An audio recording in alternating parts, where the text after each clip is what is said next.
What's going on, everybody, and welcome into this edition of B-Schaeff Daily Live. Brenden Schaeffer with you. It is Friday, April 11th, 2025, just barely 20 minutes to go on the day, and we're talking a little Cardinals baseball, so let me know if the technology is working for us tonight here live on YouTube. If you're listening back on YouTube the next day or Spotify, that works as well, but a little bit late at night, but I figured after being down at Busch Stadium, I wanted to make sure to get a podcast in tonight.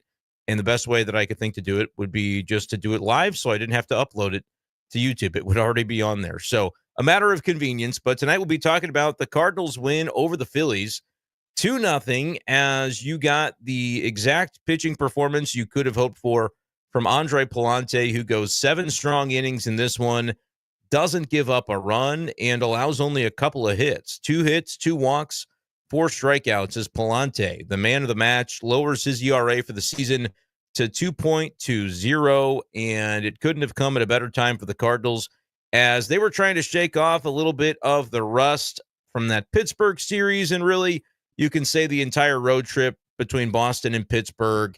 The Pittsburgh series was interesting because you beat Paul Skeens. That's something that not very many other major league teams have been able to say that they could do over the course of his young career. But the other 2 games, you find a way to lose. And the game on Wednesday in particular was one that really felt like it was there for the taking for the Cardinals, but they weren't able to get it done. And so you get the off day Thursday. You come into a new homestand at Busch. You've got the Friday night live atmosphere at Busch Stadium. And that's actually where I was. I was seated as a spectator tonight at Busch out in the right field corner. And Kay Nealio jumping in as a new member to the YouTube channel. Appreciate that. There's a link in the description below. If you like the content we do and you want to join the membership here on YouTube, you are more than welcome to do that as we get things rolling here with some of the comments. I'll try to throw your comments on screen as well if you've got them tonight. Ace Rob jumping in. Talking Palante, of course, he pitched a great game. Boy, did he ever. And when you look, that's his 3rd turn through the rotation.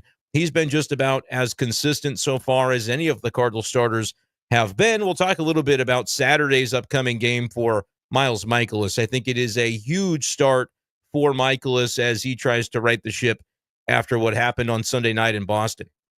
But a crazy game tonight for the Cardinals, of course. It was mentioned right away here in the comments. Started watching the game of the 5th and thought I was hallucinating when I saw Pagés at second base. Yeah, so Pedro Pagés did play about half the game tonight at second for the Cardinals. It was the first inning. Masyn Winn was able to play defensively, but he never took an at-bat in this game as he was replaced for defense. Back spasms was the reasoning behind it. I know I saw some video evidence of Masyn Winn talking with reporters in the Cardinal clubhouse after the game.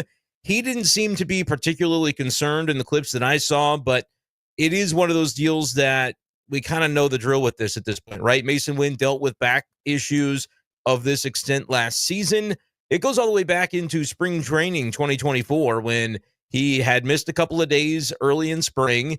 And I think it was kind of around the point where the Cardinals said, we got to figure out what to do if something should happen to Masyn Winn. He can't answer the bell at shortstop. Well, they go inside Brandon Crawford, and he ended up spending a good chunk of the season with the Cardinals. This year, they came in with sort of that mentality of Masyn Winn's going to be the man for 162, and here come those back spasms again. So I believe is what he told reporters. His expectation is that he won't need to have an IL stint, but likely would be out for a couple of games. On the drive home from Busch Stadium tonight, again, I wasn't covering the game, but I was there as a spectator with my wife out there near the Budweiser Terrace, and it was a good time to be had by all. A little bit tricky, by the way. If anybody was wondering about the $5 beers and hot dogs and everything, it was definitely crowded out there. A lot of people were aware that this was going on.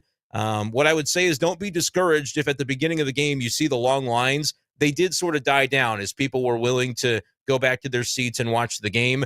At first, I was thinking, I'm not going to get a specialty deal the entire night, but sat down for a few innings, and then we went back and got ourselves one of those, I think it was like a $6 margarita, kind of a cool deal. So all in all, I think if you're patient, it ends up being a pretty good situation out there for anybody who is wondering about the Friday Night Live Budweiser Terrace specialty deal that they're doing this year. And they wore the City Connects as well. I think that was in relation to sort of the atmosphere the Cardinals are trying to build on Friday nights at Busch. But pretty cool nevertheless. But yeah, so we'll talk a little bit about the Masyn Winn situation. And it did end up meaning that Pedro Pagés played some second base. That's not something that I think Pedro Pagés expected would happen to him when he woke up this morning, but that's where he ended up basically in the second inning. Joel Pozo took over behind the plate. And then I kind of like the aggressiveness. This was a little bit of an old school managerial game for Oliver Marmol because you get a little bit of a lead and you say, yeah, burn that DH. We'll put Brendan Donovan into the field. We'll sacrifice and make sure we've got it going on defensively. And Palante was pitching so well that you probably didn't expect to have to deal with the circumstances of your starters still in, and you might want to actually leave him in the game rather than pinch hit. But they end up having Luke and Baker come in for a pinch hit opportunity a little bit later on in the game. And there wasn't a lot of offense to speak of in this one, but the Cardinals did just enough, plating those couple of runs in the fifth inning, had a little miniature rally, and it ended up being that, yeah, that was enough. Joel Pozo was the man of the match offensively, going 3 for 4 off the bench.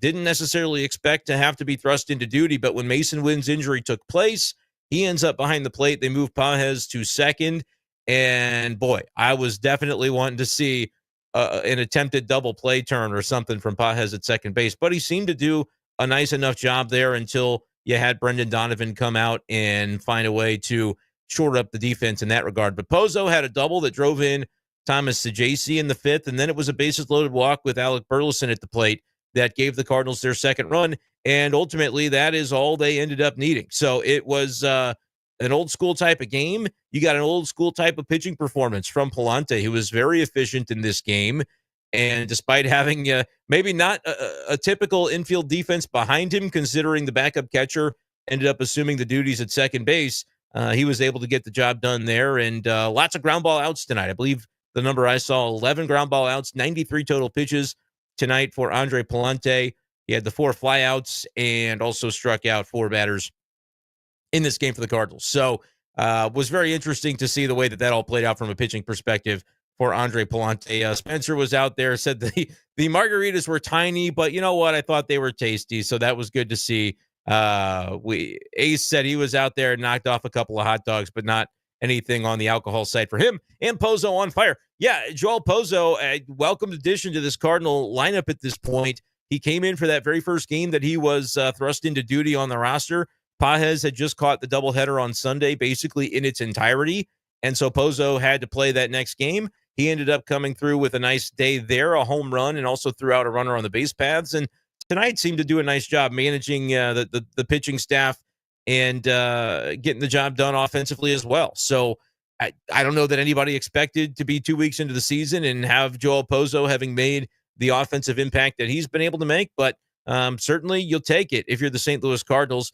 We get a comment about Tommy Edman because everybody likes to keep tabs on what he's doing, and he certainly has been able to get the slugging done. Canelio coming in with this comment. I like what Pozo said post-game. Basically said he just put on the uniform without really warming up, got after it, impressed, and he did get the honors of the on-field interview with Mike Claiborne after the game. He was the player of the game in terms of that, and so it was cool to see for him. I want to spend a little bit more time on Masyn Winn before I wrap up that conversation and maybe look a little bit toward what we could expect from Miles Mikolas tomorrow, because I do see Hunter into the live chat with that question.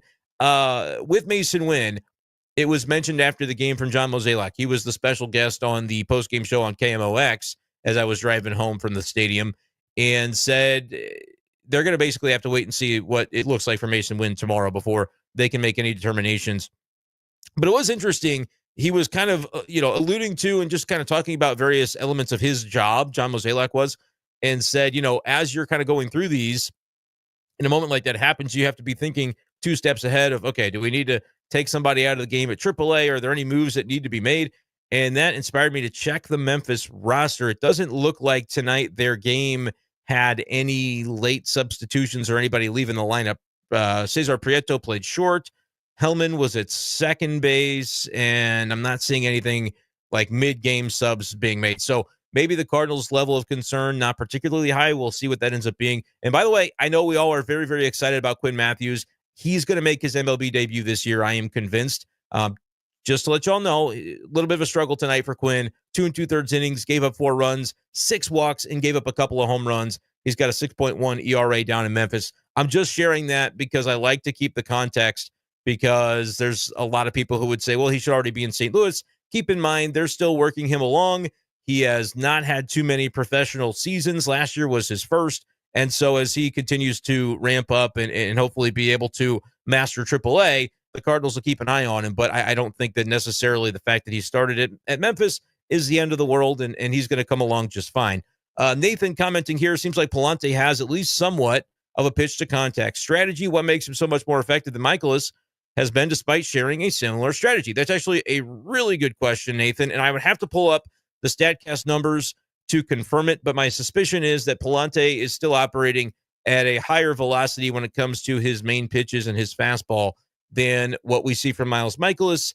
I imagine Miles is closer to the low 90, 90 to 92 range, if I had to guess off the top of my head. And I'll try to get some of that information as we go along here, pulling up some of the pitch velocity data from tonight, just so that I have it on hand as I talk about Palante. I'm seeing 93, 94, and that's what he was sitting there, 92, 93. A lot in the 92, 93 range. So, and a little bit more 94, I have to imagine. I don't know offhand the Mikolas stuff. I won't necessarily be able to pull it up right here, but I imagine that's part of it. And I've talked about this aspect with Mikolas too, and we'll see what it looks like tomorrow against a Philadelphia lineup that is really, really capable. He just doesn't have any deceptiveness to his game at this point. And whether that's a product of just his pitch delivery or it's more of a self-fulfilling prophecy and something that we're seeing because, well, they're putting good wood on the ball. So in essence, we're just looking at it and saying, oh, well, they must be able to see it really well. It's just something about his delivery. Watching it on TV anyway, it just seems very presentable. It seems like he's not deceptive, not fooling anybody at the plate. It's not to say that Palante necessarily has a super deceptive delivery, but I think he does kind of hide the ball relatively well. And it just feels like Miles is showing it. That seems like the most basic analysis, and I'm sure I'm getting that wrong, and somebody who really knows pitching would be able to tell me otherwise. But that's sort of, Nathan, like my basic answer is I don't feel like Miles is fooling anybody. Palante throws a little bit harder.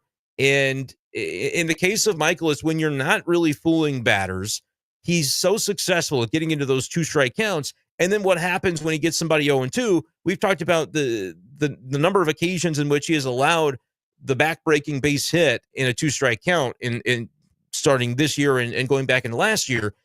And it's one of those things where that might be a hard thing to avoid because you would say, okay, you get into an advantageous count for a pitcher, you're into a two-strike scenario. What should the pitcher be doing in that spot? Paint a little bit, right? Expand the zone and hope that the batter does the same. But if they're seeing it so well out of his hand, what is their incentive to swing at a pitch that they can pretty easily identify as not going to land in the strike zone? That would sort of be my question for Miles Mikolas. And we'll see tomorrow, obviously, what he's able to do and whether or not that's something that comes to fruition again, or if it can be a little more deceptive. And it's all about keeping hitters off balance, right? It feels like Palante was really able tonight to execute the strategy that he came into the game with, which is great to see. It's particularly good to see with Palante because I remember looking this up this afternoon to see what the Philly batters have done historically against him. And that is a lineup that came in. And again, I'm just looking at the ESPN matrix here. I don't know that all of these guys were in tonight's lineup, but that's a 1,000 OPS across the 9 or 10 Phillies that are listed here on ESPN as part of the active roster for Philadelphia. Those were the numbers coming in against Andre Pallante. And so for him to go 7 innings and only give up 2 hits, clearly he was working a strategy and a game plan that he was able to execute tonight. Samuel agreeing with the commentary on Quinn Matthews. No need to rush him because we still need to see McGreevy. And Sam, you mentioned Hentz. I'll just say this. Tink Hentz is not healthy right now.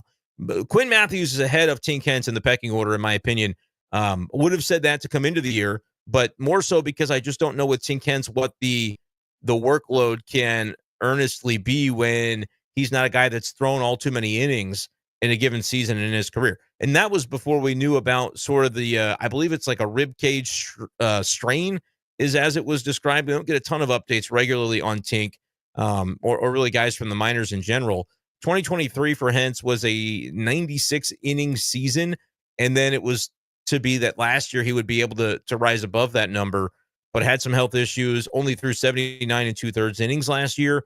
And so with Tink Hentz now back on the shelf again, it's just one of those things where I still think he's a little bit further behind the pace. He's got to be healthy first and foremost, And then for Tim Kentz, he's got to be able to log innings, I think, before you can expect him to join in a starting role as it goes along for his career. He's still relatively young, so you're not necessarily giving up on his path. But as the injuries begin to mount, you do wonder, is there a lane where a relief role for him could allow him to have an expedited trek to the big leagues? But before you can even start to think in those terms, I do think the main thing for him is health. This question coming in says it's kind of Cardinals related. Do I think Tommy Edman has taken a jump with the Dodgers, or is he a similar player to the one that we saw in St. Louis? I think Tommy Edman is in a great environment right now for him, in the way that the Dodgers are using him and allowing his versatility to shine. It's not to say the Cardinals weren't willing to do that, but I mean, the proof is kind of in the pudding right now with the numbers that he has put together. It's interesting. He had the playoff series where he was the MVP, right? I think that was of the NLCS, if I'm remembering correctly, last year. But his numbers in 153 plate appearances with the Dodgers before that, like, he played the last couple of months of the regular season, and his numbers were not jumping off the page. He had a 711 OPS in the regular season with the Dodgers last year, and he's a career 729 OPS. So his numbers were really about in lockstep with what they were with the Cardinals in 2023, 705 OPS there. Little bit lower on base, but a higher slug in the portion that he played last year with Los Angeles. But then, of course, in the playoffs, he takes off. He does a great job. And I think he's been able to kind of parlay that into some early success this season, where before today, he's got an 867 OPS. And I guess with Tommy Edman commentary flooding the live chat here, and obviously I was locked in more on the Cardinal game, I knew the Dodgers had beaten the Cubs 3-0. Yamamoto got the win in that one. I'm just checking to see what Tommy did. Looks like a 3-run homer. Yeah, 1 for 4 with 3 RBIs. So that's part of the reason we're talking Tommy Edman. He's got 6 home runs on the season. I mean, yeah, we didn't see that in St. Louis. I mean, he maxed out at 13 homers in a given year in St. Louis. We're like 13 games into the season now, and he's already got half that. So the pace he's on is to be a 40 home run guy this year. I actually should probably take that back. The pace he's on is to hit maybe 75 or 80 home runs. He's not going to do that. But yeah, Tommy Edman is playing out of his mind. He was always a really good player with the Cardinals. Maybe we highlighted more about his versatility defensively than we did his power potential, but he was a doubles machine. There's a reason I coined him Tommy Two Bags a number of years ago. And if anybody else said it too, that's fine. For a while, when Twitter was reliable and you could actually pull up old tweets, I was pretty sure I had it before anybody else, but that doesn't matter. Tommy Two Bags has now turned into Tommy Four Bags, and he's making it happen with the Dodgers. And of course, isn't it easier to play really well when you're on a team of super players and you're pretty much figuring you have a good shot to win the World Series every year? I think that's going to light a fire under your tail anyway, as I was meaning to say. Ace Rob talking about Mikolas, getting back to that conversation. His pitches just seem to float to the plate. That's a good way to describe it. And I don't know if that's good analysis, but it's what I see when I'm watching him. So a pitching coach could tell me better. I'm sure the Cardinals could tell me better. But like, it's hard to argue against that too when you see what the Red Sox did to him on Sunday. Now you're in a situation where Saturday they need more from him, but you did get the benefit of Palante giving you 7 tonight. So it's not as dire of a situation as it otherwise would have been. But I think if Miles Mikolas is not giving you 5-6 innings every time he goes out there, you start to question, like, what's the value that he brings? Because historically, he's been a guy, 200 innings consistently. Last year was a down year for him, but still cleared 170. So if he's not an innings eater and able to be that guy, sort of like Lance Lynn and Kyle Gibson were viewed last year, where, hey, they might give up a crooked number early, but they'll still get you through those 6 to be able to save the bullpen. That's got to be the Mikolas role. He can't get so far into trouble that you get through 3 innings and say, well, he's at 80 pitches and you know, we've got to find a way to get through this game with somebody else. He's got to be able to take the ball and take it a little bit deeper. And if he doesn't tomorrow, I don't know what kind of conversation the Cardinals will be having about that situation. But all indications from earlier today, according to the reports that I saw from Busch, Cardinals and Oliver Marmol still full steam ahead when it comes to that 6-man rotation. Not too far from now, Wednesday is going to be the day for Steven Matz. It's a day game against the Astros to take the ball as the starting pitcher.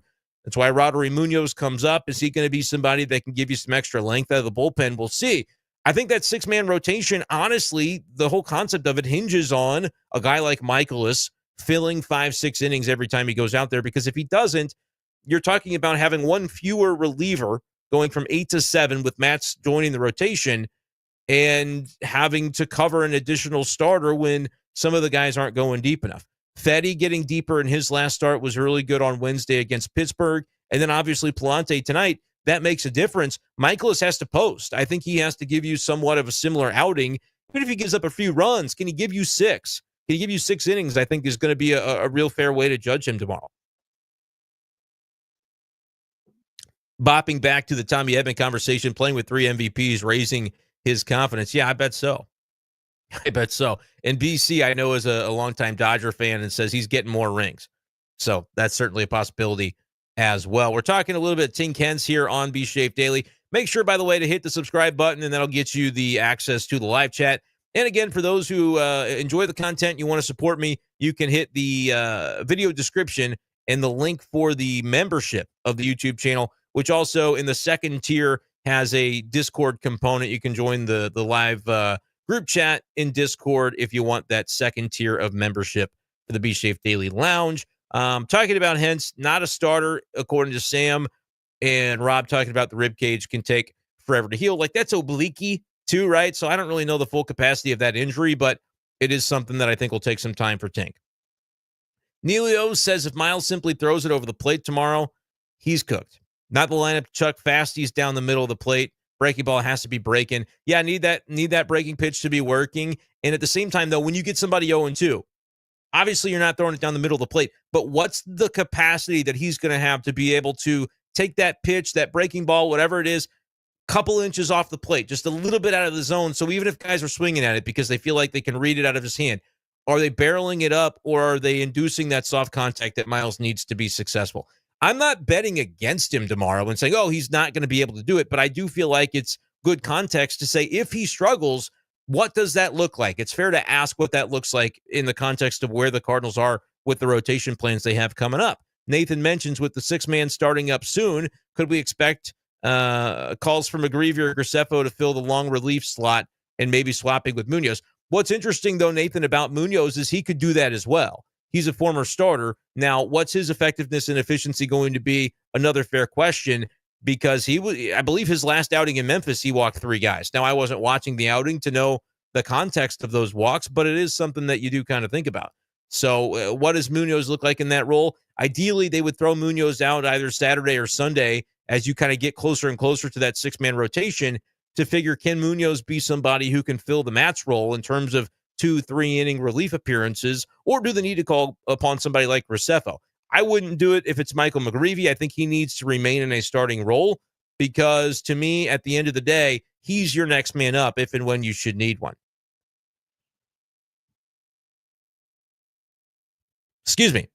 Rena mentioning the Dodger broadcast saying that Tommy has contributed to his success or attributed his success to the culture there and the great players he is surrounded by, which I don't see as a huge knock on the Cardinals, right? I think it is more of exactly what it sounds like, a compliment to the Dodgers, because they do. They have like an all-star team on one roster. They're very, very talented.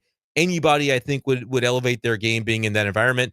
It's why we can kind of, connect the dots. I think Nolan Arenado would have loved to have ended up there, but they were happy with where they were at the third base position, and the Cardinals ended up keeping Arenado, which, again, I think is better for the team's chances to win this year, especially considering that right now Gorman is on the shelf. Now, he could be back relatively soon, has been working toward that, but is not back yet. So you're definitely glad with the Masyn Winn potential being nicked up a little bit and Gorman out, that Arenado is still holding down the high corner. Bob says I look like Chris Cornell, and I'm afraid, is that the singer? I'm not 100% sure on that. Caleb is apparently advocating for some wagers on tomorrow's game. I won't get involved in that, but you got to do your dreams, Caleb. That's all I can say there. M. Gill Design says the bullpen needs to pack a lunch tomorrow. Guys, I know what the sentiment is regarding Miles Mikolas going into Saturday, and it very well could play out that way. I would just mention, though, like let's look at it in the context of Eric Fetty. He was really good against the Pirates. 6 innings, shutout baseball, didn't give up a hit. He also, in his previous outing against that same Red Sox team that we're talking about Miles having given up a bunch of runs to, 3 innings, 6 runs, walked 4. So now Eric Fetty still did walk 4 against Pittsburgh. My point, though, is guys can have a bad game, and then they can turn it around and have a better one. Miles Mikolas needs to have a better one on Saturday, I think, to really avoid what would be a very specific conversation about what his future looks like. I'm not saying the Cardinals are making a move, but how could you not really be having those conversations behind the scenes if it looks, I'm talking about true disaster. Like if it looks like the Boston game again, where he doesn't get through the third and you're giving up 8-9 runs, that will call into question, like, all right, what's the game plan here? Especially as you're ready to usher a new starter into the rotation in Matz, could it at that point be as simple as, look, we can't afford to have 7 guys in the bullpen instead of 8. Maybe Miles is the guy that's in the bullpen. Like, I think there is a lot riding on this start tomorrow. That's not a prediction. That's just me saying, like, they got to be considering the impact it's having, because at a certain point, even if you really are fond of Miles Mikolas and you're the Cardinals and you go, well, we're paying him anyway, we really want to see this work out. Do you also have to consider, if you're bending over backwards and straining to figure out your pitching plan around the notion that Miles Mikolas may not get you deep enough into a game, then how long does that remain a worthwhile endeavor? The flip side to that is Miles Mikolas is more than capable of going out and throwing a quality start. We see it all the time from him, and often it's when you least expect it, and often it's in this ballpark at Busch Stadium. Yes, the Phillies have a very capable lineup, but we saw tonight Andre Pallante shutting down that capable lineup with relative ease. So good defense behind you is going to be part of it. Somehow Palante did it with a backup catcher playing second base, but those are the circumstances. We'll see what it ends up looking like for Miles tomorrow. I am intrigued to see kind of what happens. This comment from Lincoln mentioning that if Miles gets shelled, it's McGreevy time. Again, I don't know what they would choose to do, gang, because that, like, technically they would be in a 6-man rotation at that point, and they don't necessarily have to be. They want to be. They've talked about wanting to be and seeing the value in that for how it can allow their starters to kind of settle into a good groove, but we'll see what ends up happening with that. What happening with Wilson? Well, Wilson is struggling offensively. He struck out in more than 40% of his plate appearances so far this season, and as a result of that, the Cardinals are just trying to get him right. So the way that it was described is that he was going to get 2 days in a row off regardless. Wanted to play, though, Wednesday, and those conversations with Cardinal management and Ollie Marmol led to, okay, you'll have the off day Thursday, and then you'll be off Friday. I didn't necessarily mind it because Nola is a tough customer. Wilson was coming in with a 648 OPS lifetime against Aaron Nola in 20 at-bats, and so you get the Friday off, and now it's a lefty tomorrow, I believe, that the Cardinals are going to be facing. And so it's not that necessarily right now Wilson Contreras is better against one or the other. He's kind of struggling in general, but does he have a better chance against Christopher Sanchez tomorrow than Aaron Nola? I would say that that's probably the case.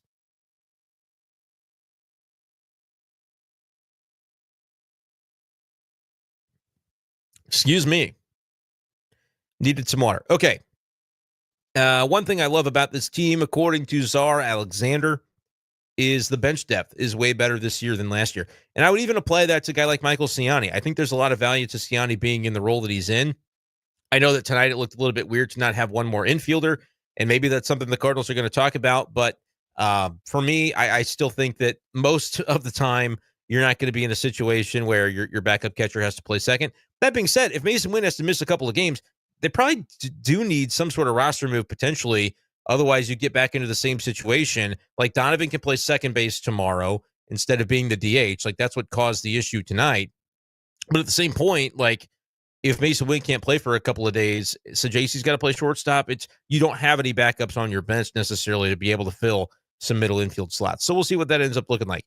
Neilio says, here's to a big Redbird victory on Saturday. Have a good evening, everyone. God bless. Yeah, we are after midnight here. Spencer mentioning the abundance of catchers is crazy. There's not really an abundance, though, Spence. Pozo came in. He's the backup. Pagés is right now the starter. Herrera was, splitting duties with Pagés, but Pozo took Herrera's place. And there is no catcher scenario at this point for Wilson Contreras. He's your first baseman. There's not a catcher bone in his body the way the Cardinals are viewing it right now. In an emergency, in a pinch, could they do that later? Sure. Right now, they're focused on getting him hitting. So there's not really the other angle to that where they're thinking about, should we plug him in a catcher? It's just the two at this point. And yeah, Rena mentions that he'll be out a couple of games. We talked about that a little bit earlier. Katie Wu reporting it according to Rena, but I did also see Winn mentioning that in a video that I saw posted to Twitter. But yeah, a couple of games, no IL. That would be ideal for Masyn Winn because the Cardinals planned on having him, all season long in that shortstop role. Samuel wants to know who I'd be sending down when Herrera comes back. Too soon to say, Samuel, because Herrera's going to be out a month. I mean, he's going to be out. You're not going to see him the month of April, and I would set the over-under at May 15th before you actually do see him back in a game. So long way to go before that, but it's probably Pozo. I mean, when the time comes, but no, for now, that's not really part of the equation because it is going to be a little bit of a lengthier absence for Ivan Herrera, unfortunately.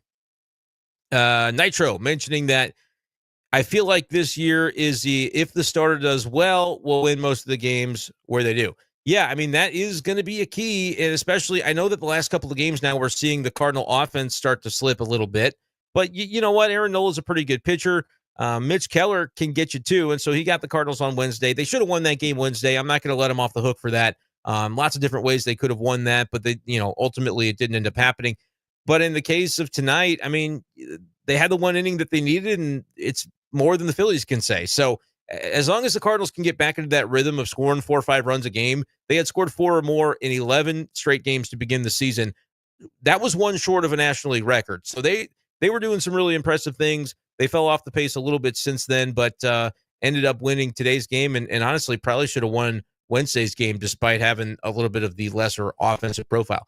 Is Donnie a backup shortstop material? That's what Nathan wants to know. He seems like he'd be really capable. This is actually one of the first questions I asked Oliver Marmol this spring when we got down to Jupiter because I was curious what the backup shortstop role would look like. I was looking and seeing guys like Fermin, who have never played shortstop for the Cardinals at the big league level. You can go look that up. He's never played an inning in St. Louis at shortstop. And so when all that was happening with Fermin and Ciani right before the season and they didn't make Fermin part of the roster, it didn't really surprise me because his role would not have been particularly valuable for a team that, I just never seen the Cardinals trust him in that backup shortstop role. But I asked the question about Donovan because I thought that would maybe be a way that you didn't have to house a backup shortstop on your bench.